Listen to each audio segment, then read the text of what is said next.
kakeknya tuh nggak mau dia haulin tuh, dia mau dia haulin, tapi ada isyaratnya. Jadi saya pengen mengadakan haul, sebetulnya itu bukan haul intinya tuh, pengen mengumpulkan alumni Tebu Ireng seluruh Indonesia. Ini acaranya apa? Di dalam pondok nggak boleh kan? Karena peserta tertentu saya nggak boleh dia haulin. Saya ngomong sama Gus Dur, Pak saya mau mengumpulkan tapi di luar di Al-Quran. Tulisannya tuh Zikro Al-Mauta atau Zikri Al-Mauta. Our memory, memori saya terhadap orang-orang yang sudah meninggal, bahasa Arabnya begitu. Itu juga berantem sama lulusan dari Saudi. Waduh itu tulisan begini di grup.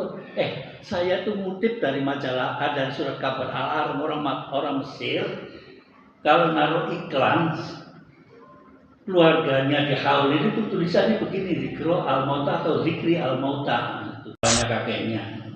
Kepalanya itu pakainya kuburannya begitu-begitu aja, di situ dianya disinilah apa dikubur atau dikebumikan seorang humanis.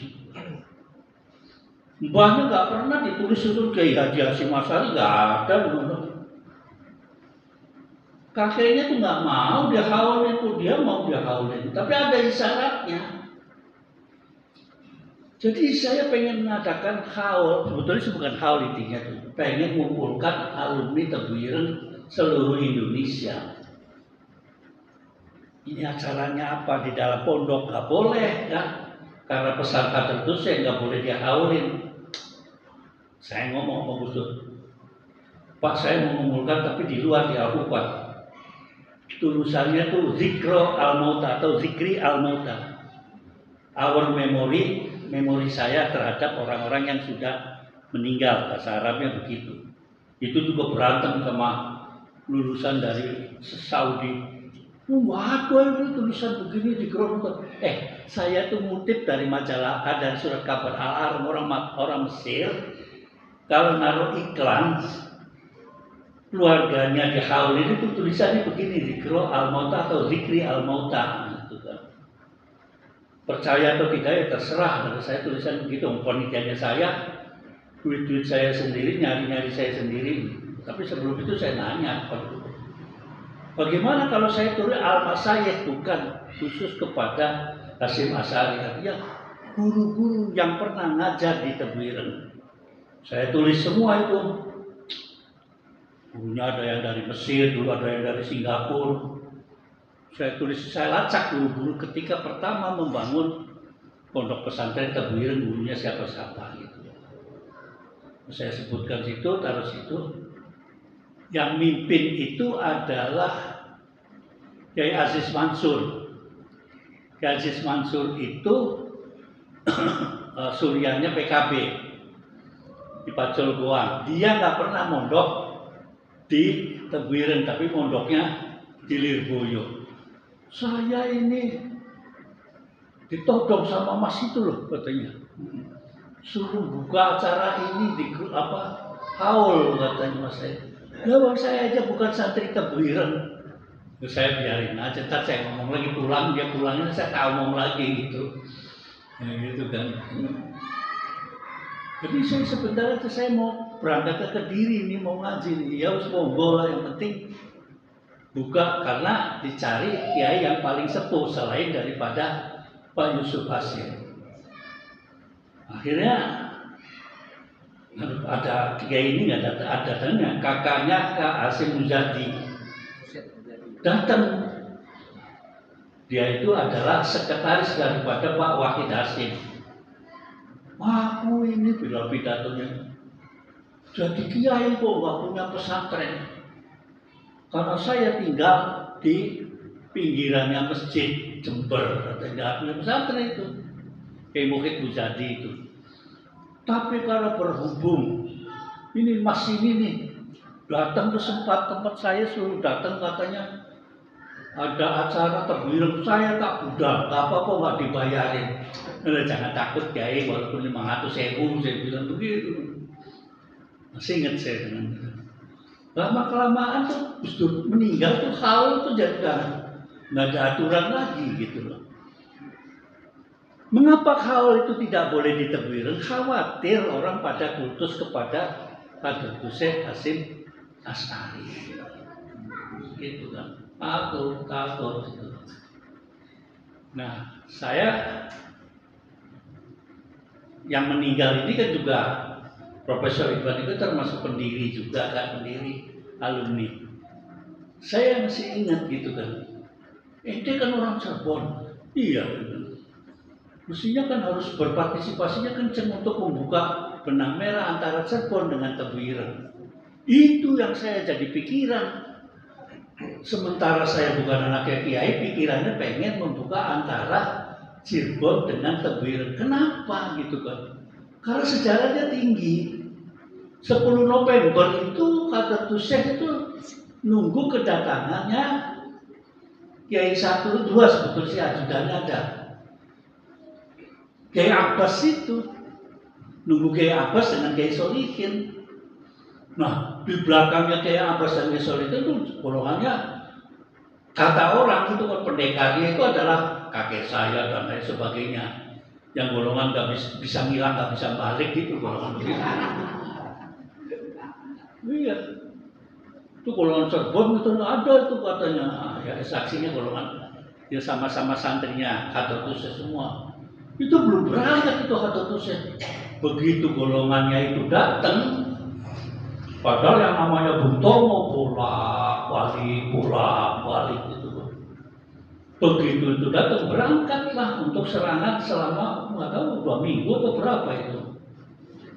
Yang Jenderal 2 meninggal semua, yang sekarang menjadi untuk memperingati itu adalah Hari Santri. Yang Anda kenal kan Bung Tomo terus. Ya dia penyiar radio. Tapi yang menikah itu adalah Kiai Abbas diperintah oleh Hasyim Asy'ari. Di sejarah nggak ada.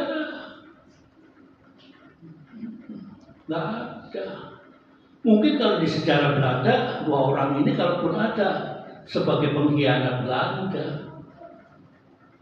Pahlawan semua yang ada di Indonesia kalau di Suriname itu adalah pengkhianat Belanda. Saya pernah ke Suriname ke sana. Ambil ngomongnya bahasa Jawa. Tanah Jawi niku kang gadhaipun Ratu Wilhelmina. Ono dene di Ponorogo Kiai ini kan, itu adalah pemberontak dan pengkhianat Londo. Nah saya mumpung sama-sama bisa bahasa Jawa, saya bahasa Reang ya, dramanya kan Reang. Ya, terus langsung ngomong saya orang Cirebon, kiri gue, kiri ke metu. Coba kalau saya Tegal, masuk. Iya kan, ngeselin ini orang Suriname. Itu tahun 77 saya ke Suriname. Nekat punya duit, habis kerja di Belanda, saya pengen ke Suriname, banget ke Suriname. Kayak apa sih Suriname gitu kan? Ya masih banyak sholatnya masih menghadap lor gitu kan. Ini kan ke sana. Di Suriname sama ke sana. Ya muter kan lewat Jepang. Iya kan?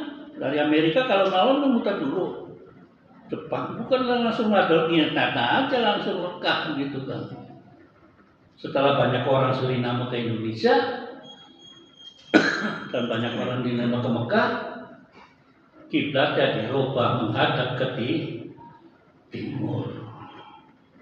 Yang orang Islam yang dibawa ke sana kan orang-orang daerah Blitar dari situ. Jadi Rodi tanam kopi tanam apa itu sama Belanda. Saya pernah ketemu dengan di Cape Town, Eritrea. Kalau saya bareng sama atas pertahanan untuk keliling ke situ, bawa rokok kretek, berselop-selop dibagi-bagi, itu senengan bener tuh. Di Cape Town aja gitu.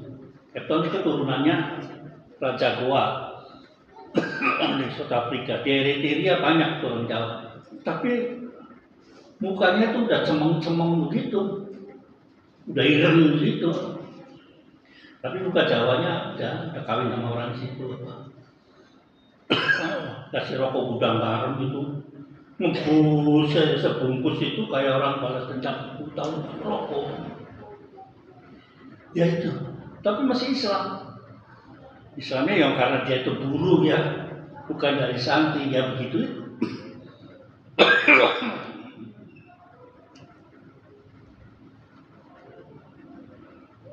Jangan sampai sampean itu terheran-heran kalau melihat kenikmatan dunia. Biasa-biasa saja gitu. Orang saya kalau ditanya, sampai sekarang nggak punya mobil. Mobil saya banyak, gede-gede malah ada ordengnya. Kalau dulu bus kan ada ordengnya yang mahal kan. Apalagi pintunya ente naik bus, mobil puntanya nggak bisa buka. Kalau kita kan naik Transjakarta, simsalabim, buka sendiri. Apalagi yang elektronik. Elektronik itu agak lama tuh bukanya, udah berdiri lama gitu. Baru buka-buka, langsung buka. Itu kalau dapat dari sini sampai ke UIN, waduh nikmat dunia itu. Tapi sekarang nggak boleh langsung ke UIN. Sekali tempel nggak bisa, turun di Kejaksaan, ganti mobilnya, nempel lagi.